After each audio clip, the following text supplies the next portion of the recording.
This week on Christian World News, journey with us to one of the oldest Christian countries in the world. I come from a very ancient, perhaps one of the most ancient cultures in the world. 6,000 miles from the shores of America, the tiny nation of Georgia fights to preserve its Christian past, present, and future. Georgians have always had to defend their faith, even to the last drop of blood. And meet one of Georgia's most famous men, leading the charge to protect faith in his nation.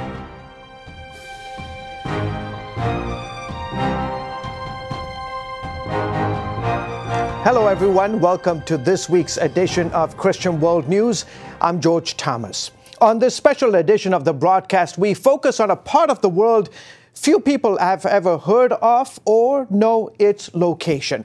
I traveled some 6,000 miles to the tiny nation of Georgia. No, I am not talking about the state here in the U.S., but an ancient land where culture, tradition, and faith in Jesus Christ run deep.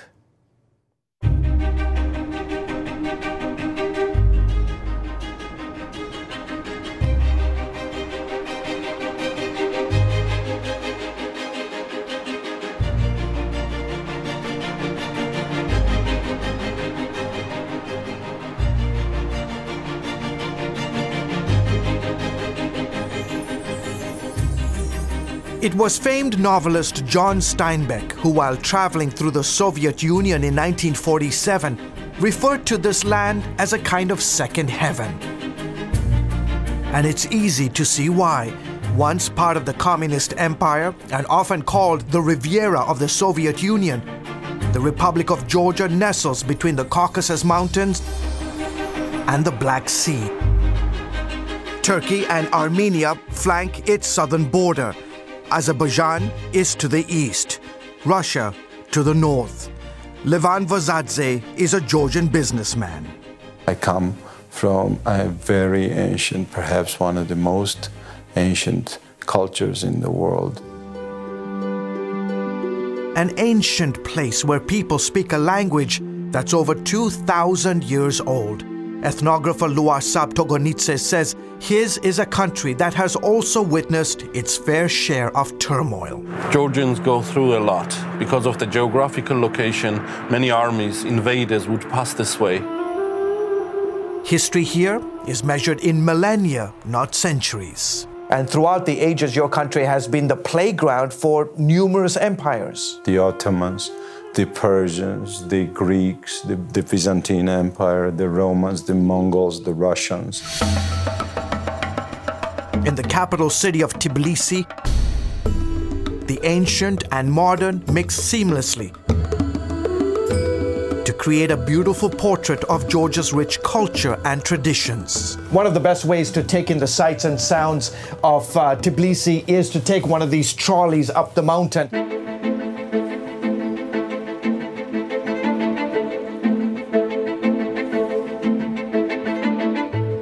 In filming these scenes of Tbilisi and stunning countryside landscapes, Georgian cameraman Georgi Shamazana said it best. Every time I travel in different regions of my country, I feel like I'm traveling through thousands of years of history. Georgians are legendary for their hospitality. They believe guests come from God and as such are treated with honor. Their food is simply out of this world. For example, you have this amazing dish, it's called khinkali, and the all-famous hachapuri. Friendship is highly valued in this society, and family is paramount. But if there is one thing many Georgians cherish most, it is their faith. Vazadze says Christianity, above all else, has protected and preserved his nation. The reason Georgia remained what it is, because our nation has a profound feeling of responsibility to holding on to the eternal features of our national character, which by all means are rooted in the Christian culture. Georgia is one of the oldest Christian countries in the world. Its Christian heritage can be traced here to the small town of Mshketa. It was around 326 AD when a woman evangelist named Nino started preaching the gospel here. And where these two rivers meet, two main rivers of Georgia, there was a big baptism. And it's considered to be second Jerusalem. For Georgians, it's a holy place. Christianity spread to the rest of the country and in about 10 years became the state religion. 5 crosses symbolizing Christianity's influence adorn the Georgia national flag.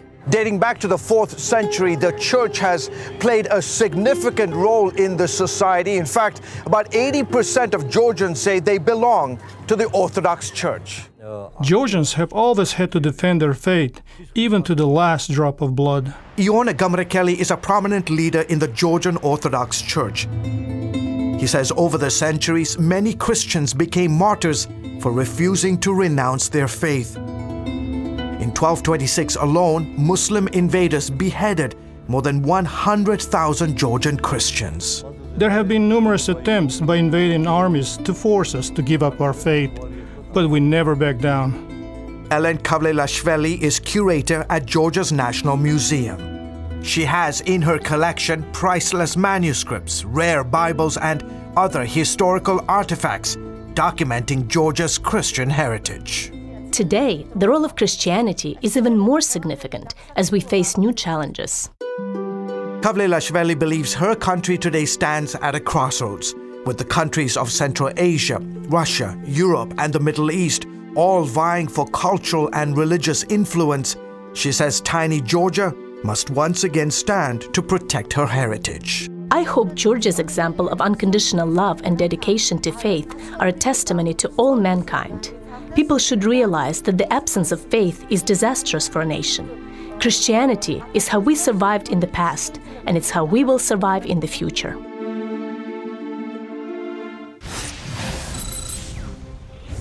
Up next, as our special coverage from Georgia continues, a closer look at how modern influences are challenging this nation's deep religious values. Angels were created to serve God. These magnificent beings have awesome power beyond our comprehension. CBN presents Angels, Their Power, Purpose, and Presence.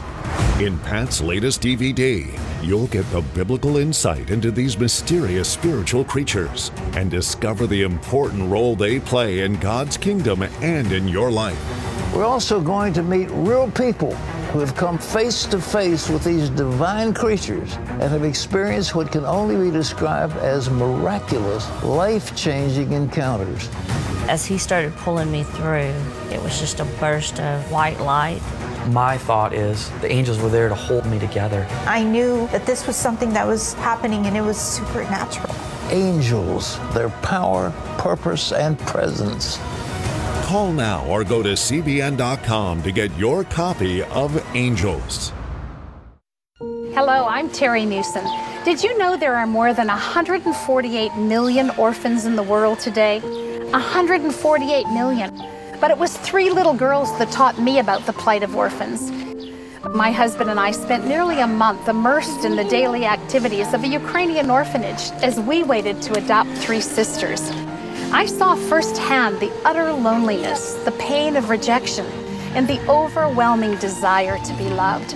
That experience changed me forever.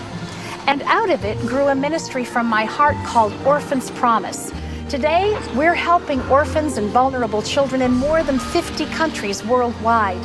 Thousands of children are now in safe homes. They're being educated, and they're learning life skills. I'm asking you to join with me and become family to these children. Will you call the number on your screen right now? Because every child deserves a chance to be happy.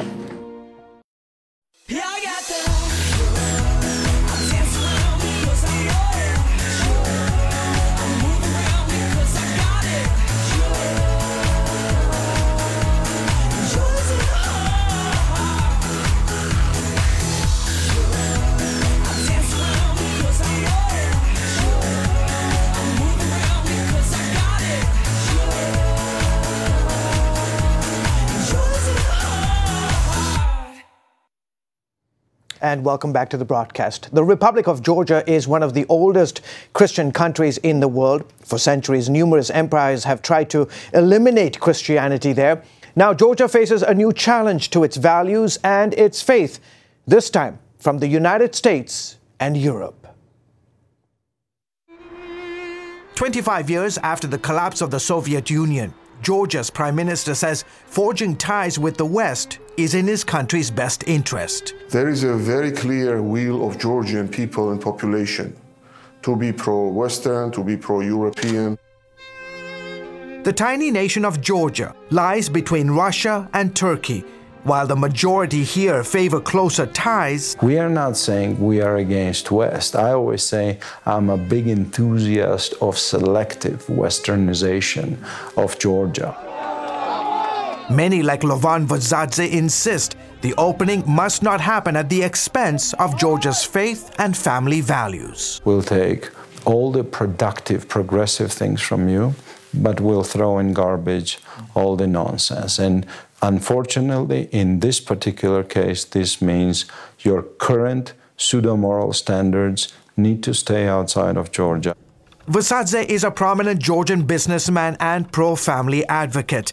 The pseudo-moral standards he refers to are efforts by the US and EU to force Georgia into accepting homosexual practices and same-sex marriage as societal norms. If you think indecent, radically sexual behavior is what you want to do, that's your choice. But if I think that this is an embarrassing sin, I want to remain a society which is allowed to say that.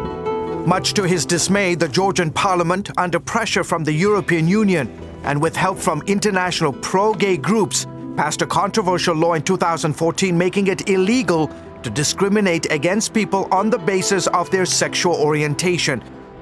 Vazadze says the decision amounted to the legalization of homosexuality in Georgia. You say this law is part of an international agenda. What is that agenda? To destroy a family. I believe the front line of this war is in every living room and in every bedroom, where your wife and my wife, our children, sleep. The front line is now spreading to Georgian classrooms, with children as young as 8 being taught gender theory. To somehow alter and change. Tinatin Khorbaladze is director of a pro-family organization. She says the aim is simple yet alarming. To change the thinking of the children, to be open and to accept the things that still my generation and elder generation considered to be not really acceptable. Georgia is deeply conservative. More than 80% of the population here say they belong to the Orthodox Church, and polls show a majority side with the church in opposing anything other than traditional heterosexual relationships. We feel the responsibility for the future of this country, for the future of our children and next generation. But not everyone agrees with the church's stance on marriage. Some human rights groups have labeled this country one of the most homophobic nations in the world. Are you afraid for your life? As for me personally, yes, because my life is in danger in Georgia, and not just because of my sexual orientation, but because of my professional activities as well. Georgi Tatashvili is transgender. He rarely gives interviews, but agreed to meet with CBN News at an undisclosed location in the capital. He is a lawyer for the LGBT community and says he has paid a price for it. They've arrested you, they've beaten you. Yes, many times I was beaten by policemen, ordinary citizens, and in general from many people.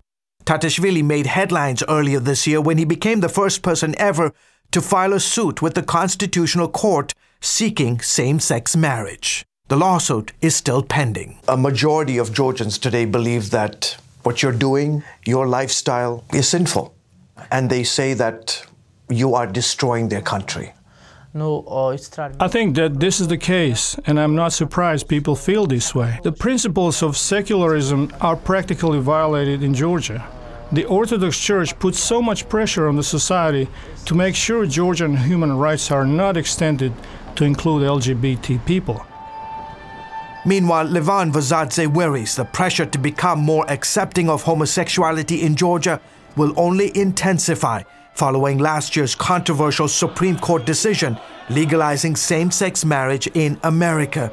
He bemoans the fact that since the ruling, many in America are too afraid to speak out against homosexuality. You can no longer freely express your opinion about what's shameful and what is disgraceful, and you are crucified for that. The whole concept of sin is being abolished. Where is it?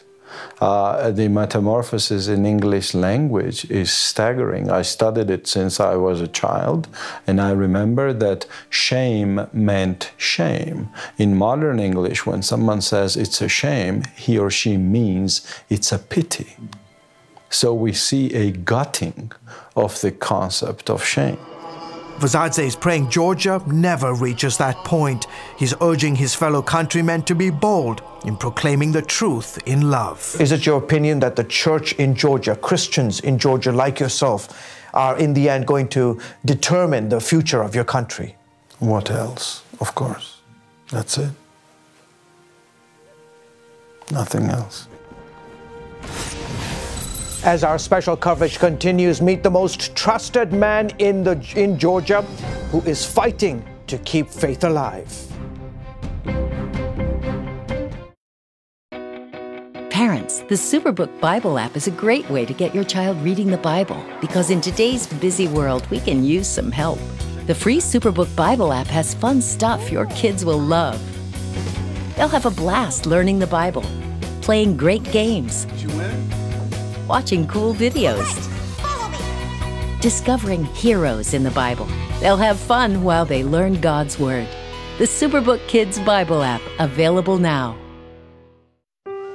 Life. It's meant to be lived fully. Jesus said it. I came to give you life.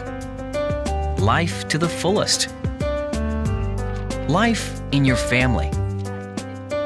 Life in your finances. Life in your body, mind, and spirit. Life in your everyday.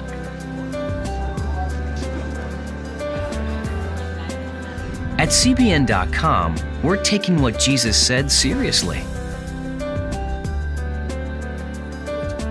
We're here to help you discover life. Life. Live it fully. CBN.com.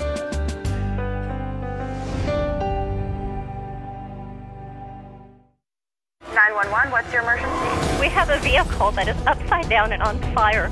These people are trapped and we need the jaws of life. My feet were on fire. The car was filling up with smoke. There was fire coming in through my left door. The steering wheel was stuck in my chest. I couldn't move. The seatbelt, I kept trying to release it, but it wouldn't release. And I just screamed, God, send your angels now. I saw a set of just white hands. It was just a burst of white light.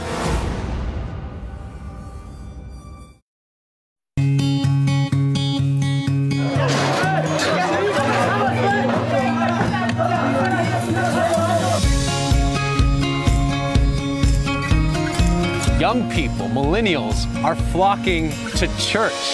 We're all in this together. There's no pretenses. It's not an exaggeration to say that we love to meet them and that we love to know their stories.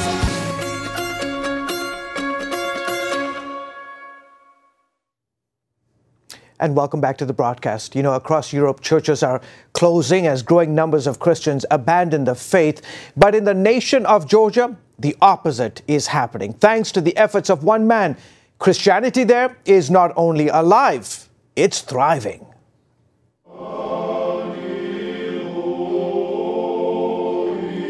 On any given Sunday morning, you'll find most churches in Georgia packed with the faithful.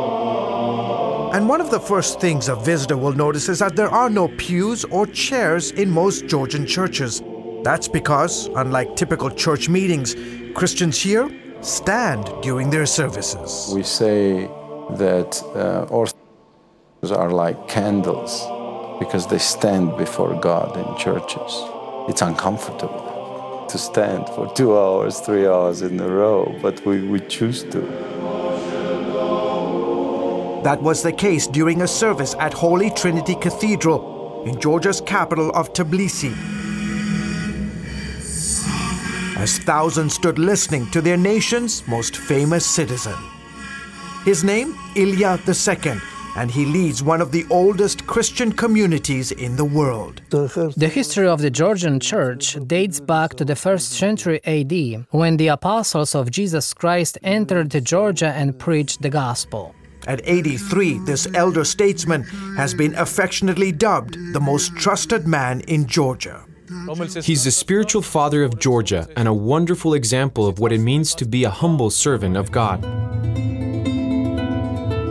You've probably never heard of him, but here in Georgia and surrounding countries, Ilya II is more famous than movie stars and politicians.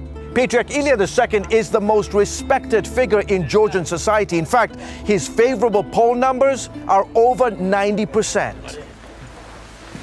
In an exclusive interview conducted at his private residence, Ilya II, whose official title is Patriarch of the Georgian Orthodox Church, spoke with CBN News about his country's deep love for God. The church's past is intertwined with the people and history of our nation. In the 4th century AD, Christianity was officially declared as the state religion. That makes Georgia one of the oldest Christian countries in the world. Tucked between the Caucasus Mountains and the Black Sea, more than 85% here say they belong to the Orthodox Church. And while many neighboring European countries have seen religious adherence fall, Christianity in Georgia is witnessing unprecedented growth. We are like the little spiritual oasis in the middle of this region. Patriarch Ilya II was installed back on Christmas Day 1977, and since then he has managed to single-handedly revive the Georgian Orthodox Church. He took over at a time when Christianity was under severe persecution from the Soviet government. The Bolshevik invasion in 1921 witnessed the unmerciful destruction of churches and monasteries across Georgia. Sergo Vardortsanidze is a professor of Georgian history. There were 1,500 churches and 1,600 clergymen active in Georgia. When the Patriarch was installed, there were only 50 churches and barely 70 priests remaining. He initiated a range of reforms to rebuild the church, including an emphasis on young people. He reached out to the youth, encouraging them to attend church and to consider the priesthood. He also took steps to make church services more engaging and easier to listen to. The church showed signs of revival in the late 1980s. Men like Ione Gamarekeli, impressed by the Patriarch's humility and dedication to service, decided to join the priesthood. The Patriarch stretched out his hands to the people and the people responded. He preached God's word and people turned to God. Then came the Soviet Union collapse in the late 90s, which led to Christianity's renewal. The changes have since been profound. Now there are more than 2,000 active churches, with new ones being built every year, like this massive structure rising on the outskirts of Tbilisi. Also, more than 3,000 people have joined the priesthood, serving the spiritual needs of Georgia's nearly 4 million people. It has been said that the Patriarch inherited a church that was severely persecuted and covered in shroud. Now it is a living body. Nearly 3 hours after arriving for the service, a slow and frail Patriarch Ilya II finally makes his way through the throngs of worshippers that have gathered to hear him speak this Sunday morning. CBN News is granted unprecedented access to film as hundreds of men, women, and children line the ornate halls of Holy Trinity Cathedral to receive a prayer or special blessing. The Patriarch always says that all that's been achieved during his reign is because of the Lord's will. After decades of religious repression, many are grateful that the church in Georgia has not only survived, but is thriving, thanks in part to one man's desire to bring his nation closer to God. Many kind achievement has been accomplished, and I thank God for letting me undertake such endeavors for our nation. You can bring these amazing stories from Georgia to your friends and family. Simply go to our CBN News webpage and share it on Facebook and Twitter. Folks, we'll be back right after this.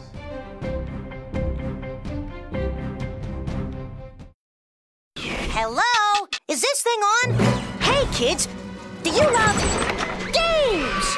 And do you love discovering things? Well, do ya? Then you're gonna love this. It's the new free Superbook Kids Bible app. You can play games, watch videos, find answers to your questions, and a whole lot more. The new Superbook Kids Bible app. Free downloads available on iTunes and Google Play now. Hello, I'm Terry Newsom.